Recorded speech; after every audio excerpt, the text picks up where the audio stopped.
और अब बात हाथरस की। जी हां, सत्संग भगदड़ हादसे के बाद हाथरस में हर जगह मातम का माहौल है। इस दर्दनाक हादसे में अब तक 121 लोगों की मृत्यु हो चुकी है। इस बीच मुख्यमंत्री योगी आदित्यनाथ ने हाथरस में हुई भगदड़ की घटना की न्यायिक जांच कराने की बात कही है। उत्तर प्रदेश के हाथरस में हुए दिल को झकझोर कर रख देने वाले हादसे में कई घरों की जिंदगियां तबाह हो गई हैं। यहां हजारों की संख्या में लोग सत्संग में शामिल होने के लिए पहुंचे थे, लेकिन उन्हें कहां पता था कि वो जिस सत्संग में शामिल होने जा रहे हैं, उस सत्संग के बाहर मौत उनका इंतजार कर रही है। हालांकि प्रशासन त्वरित गति से राहत कार्यों में लगा हुआ है। घायलों का अलीगढ़ और हाथरस के अस्पतालों में इलाज चल रहा है। पुलिस ने आयोजकों के खिलाफ एफआईआर दर्ज कर जांच शुरू कर दी है। हादसे के बाद से नारायण हरि उर्फ भोले बाबा फरार हैं। पुलिस उसकी तलाश कर रही है।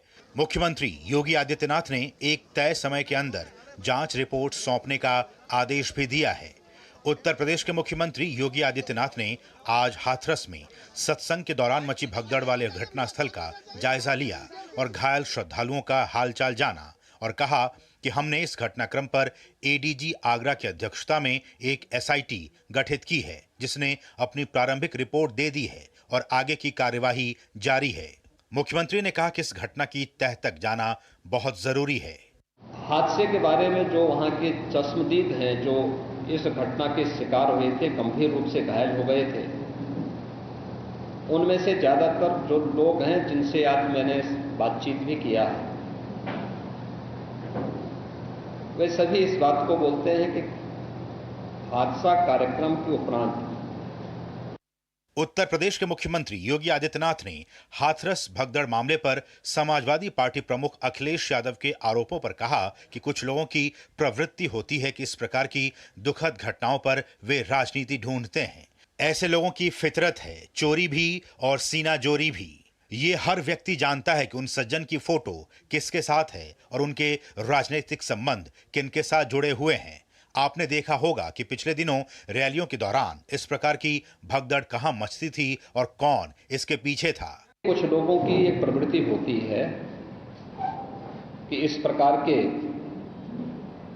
दुखद और दर्दनाक घटनाओं में भी वे राजनीति ढूंढते हैं और ऐसे लोगों की ये फितरत है कि चोरी भी और सीना चोरी भी। हाथरस मामले पर उप जिला अधिकारी सिकंदराव ने अपनी रिपोर्ट सौंप दी है। रिपोर्ट में पूरे घटनाक्रम का सिलसिलेवार ब्यौरा दिया गया है। रिपोर्ट के मुताबिक घटनास्थल पर 2 लाख से अधिक लोग उपस्थित थे। घटनास्थल पर मची अफरा तफरी की वजह से ही वहां भगदड़ की स्थिति पैदा हुई। हाथरस में फॉरेंसिक टीम भी तेजी से अपने काम में जुट गई है। टीम ने घटनास्थल पर पहुंचकर कई वस्तुएं भी एकत्रित की।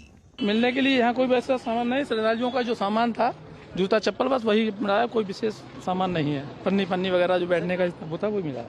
वहीं आज संसद में भी हाथरस में हुई घटना पर संवेदना व्यक्त की गई।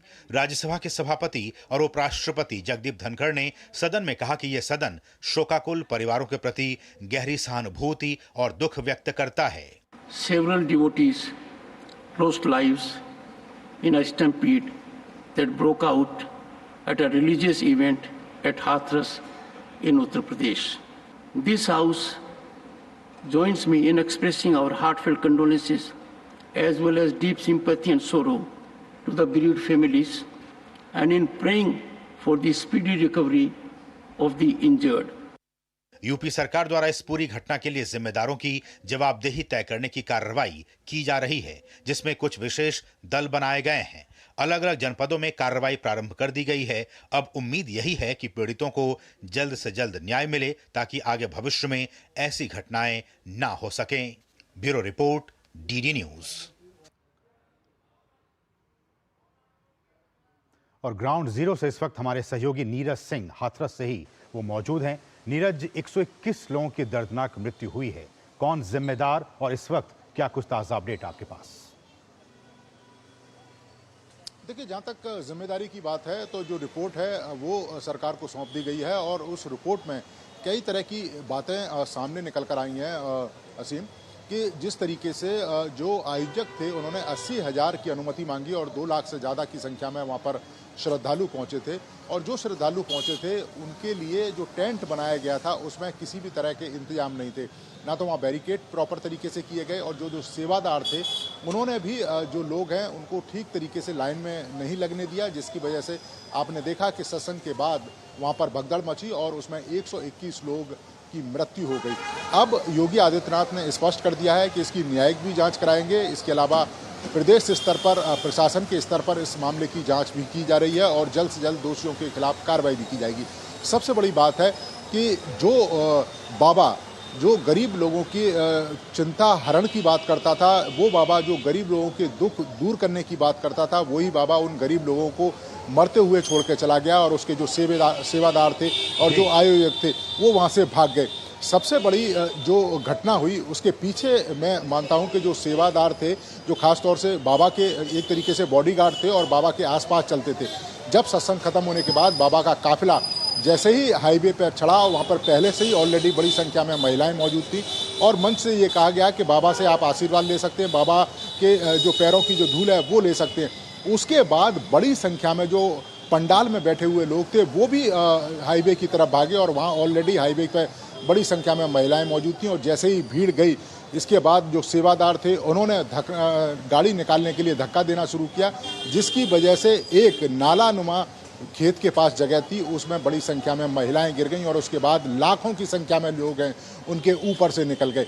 तो ये सबसे बड़ा कारण था। और दूसरा आप देखें कि बाबा ने जिस तरीके से एक लेटर जारी करके ये दुख व्यक्त किया है, ये कौन सा दुख है जो 24 घंटे हो गए और उसके बाद 24 घंटे के बाद आप दुख व्यक्त करते हैं।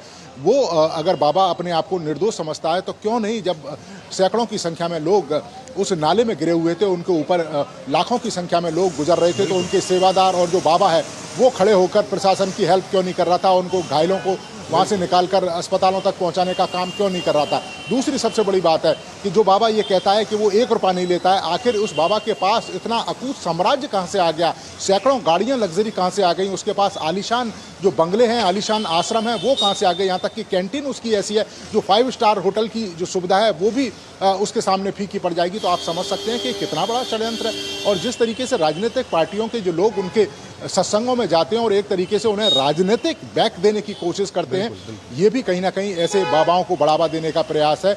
इस पर कार्रवाई होनी चाहिए। आने वाले समय में एक गाइडलाइन बननी चाहिए कि भविष्य में अगर इस तरह की कोई आयोजन होते हैं, भविष्य में इस तरह की कोई भी सत्संग होते हैं, तो वहाँ सख्त से सख्त गाइडलाइन का पालन किया जाए और निश्चित संख्या में लोगों को ही आने की अनुमति दी जाए ताकि भविष्य में इस तरह की घटना ना हो। बिल्कुल, भविष्य में इस तरह घटनाएं ना हो। और इस पूरे मामले को लेकर खासकर हमने जो देखा, यूपी सरकार बहुत ही एक्टिव मोड में आई, एक्शन मोड में आई और फटाफट इस पूरे मामले को लेकर न्यायिक जांच के आदेश दे दिए गए। वो खुद गए घटनास्थल पर, घायलों से मुलाकात की। ये एक अच्छी बात है कि फटाफट जो स्टेट गवर्नमेंट है वो इसको अच्छे से रिस्पॉन्ड की। बहुत बहुत शुक्रिया नीरज, इन तमाम ताज़ा अपडेट्स को ग्राउंड जीरो यानी कि हाथरस से हम तक पहुंचाने के लिए। दुखद हादसा हुआ, 121 लोगों की दुखद मृत्यु हो गई। बढ़ेंगे आगे।